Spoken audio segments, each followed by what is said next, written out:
કાલે સાંજે મેં જે સિંગદાણા ફોલ્યા હતા એ મારે ભરવાના હતા, પણ એકય બરણી ખાલી નહોતી. પછી તો ચણાની દાળ ભરેલી હતી એ બરણી ખાલી કરી અને એમાં મેં સિંગદાણા ભરી લીધા.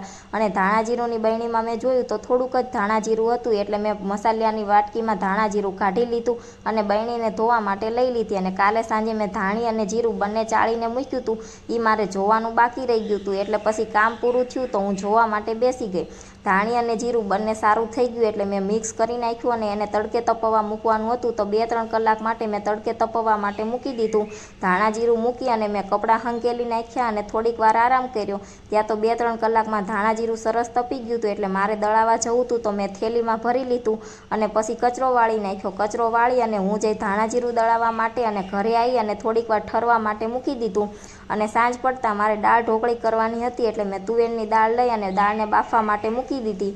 દાળ વઘારી અને પછી હું બેસી ગઈ ઢોકળી બનાવવા માટે. અને દાળ ઢોકળી જયદીપ આવ્યા ત્યાં તો બની અને તૈયાર થઈ ગઈ હતી. વિડીયો ગમ્યો હોય તો લાઈક કરજો, ચેનલને કરી દેજો સબસ્ક્રાઈબ.